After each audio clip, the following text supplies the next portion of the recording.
Bonjour, j'espère que tu te portes bien. J'espère que le printemps est vraiment arrivé chez toi. Chez nous, à Bécomo, même si on a encore des montagnes de neige et qu'on nous annonce de la neige jeudi, il y a des allures de printemps.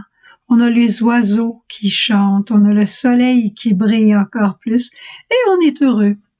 C'est sûr que si je m'arrête à penser à ce qui se passe à Montréal et ailleurs où les gens sont en plein printemps, puis avant longtemps ils vont nous dire qu'ils commencent à voir des crocus, eh ben, on est heureux avec le petit printemps qu'on a et un jour qui deviendra un plus grand. N'oublie pas, c'est le temps aussi de commencer les semis pour toi. Ça a l'air de rien, mais faire ces petites activités-là, ça nous donne tellement d'espérance. Aujourd'hui, c'est une parole qui est chère à mon cœur, cette parole de Saint Jean au chapitre 8, quand Jésus dit « Une fois élevé de terre, alors vous saurez que je suis.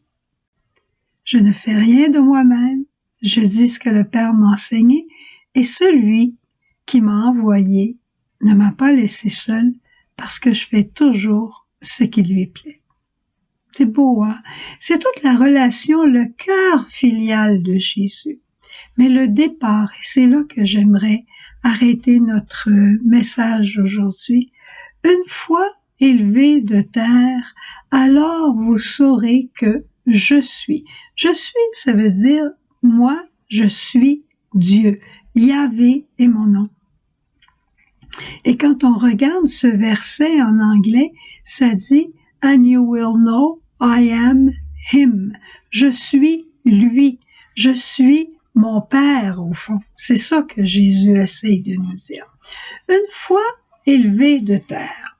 Quand Jésus est élevé de terre sur, je sais pas s'il est assez haut ici, là, mais une fois, j'ai essayé de vous l'élever un petit peu plus haut. Une fois élevé de terre, une fois sur ma croix, parce que c'est le temps de contempler Jésus en croix ces jours-ci. Quand on voit, quand les Juifs regardaient la croix, le serpent d'airain qui avait été élevé dans le désert, alors ils se souvenaient du mal, ils se souvenaient des morsures de serpent, ils se souvenaient de leurs péchés. Et nous, quand on regarde la croix, on sait que Jésus est là sur la croix parce qu'il porte notre péché. La couronne d'épines qu'il a, c'est notre orgueil. Ses mains clouées, ses pieds cloués, c'est notre égoïsme qui ne veut pas aller de l'avant vers l'autre. Son cœur ouvert, c'est notre cœur qui est fermé, qui est refermé sur soi. On y voit d'abord, quand on regarde Jésus sur la croix, on peut voir notre péché et c'est une bonne chose. Si on va plus loin et on regarde plus longtemps, alors on voit Jésus qui se penche avec tendresse et qui nous pardonne. Jésus, il est la solution pour notre péché. Il est la réparation. Il est le salut de l'homme pécheur. Il faut le regarder comme notre unique sauveur et lui dire souvent « Jésus, j'ai besoin d'un sauveur.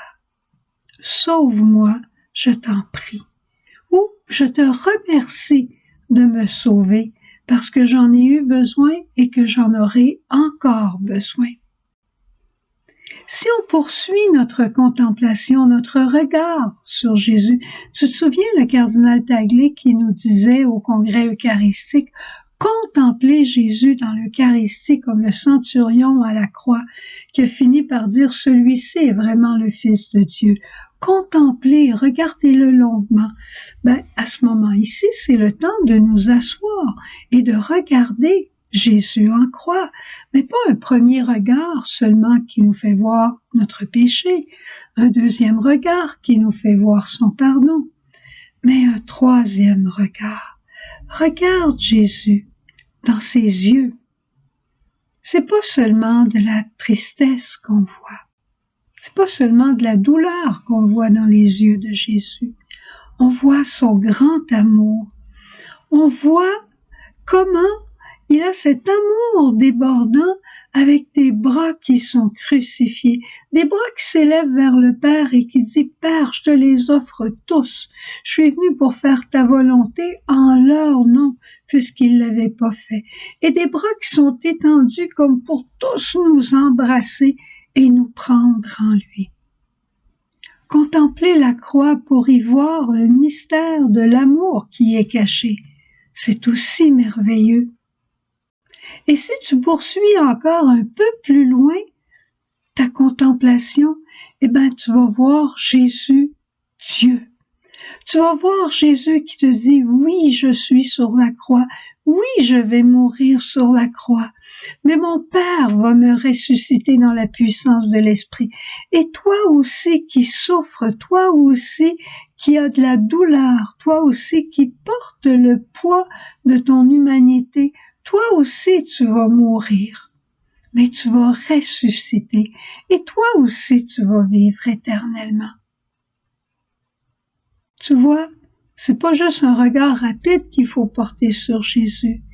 Plus on avance dans notre regard, dans notre contemplation, plus on découvre le mystère du salut. Et sur la croix de Myriam, eh ben, on a la Vierge Marie. La Vierge Marie qui est là en offrande de son Fils au Père, mais la Vierge Marie aussi qui est là et qui nous accueille. Elle accueille tout de Jésus pour toi et pour moi. Elle est là, puis elle dit à Jésus, « Jésus, donne-moi tout ton sang précieux, donne-moi toute ta vie, parce que j'ai des enfants qui sont à côté de moi, j'ai des enfants qui sont là au pied de la croix et qui savent pas quoi faire. J'ai des enfants qui ont peur de venir à la croix parce qu'ils ont peur de mourir. Mais si tu me donnes la grâce de l'espérance, je vais pouvoir leur donner. Et regarde bien le visage de Marie. C'est pas un visage qui est désespéré, c'est un visage souffrant, mais non pas désespéré. Les bras tendus de Marie sont pour accueillir la grâce de vie qui jaillit de la croix, pour toi et pour moi. Alors prends bien le temps cette semaine. Encore une fois, je te le demande, je dirais, ferme ta télévision, ferme la radio, ton ordinateur, le bruit, et va t'asseoir devant Jésus en croix, et regarde-le. Et laisse-toi enseigner à travers ce que tu as le plus besoin. Il le fera. Au revoir, à demain.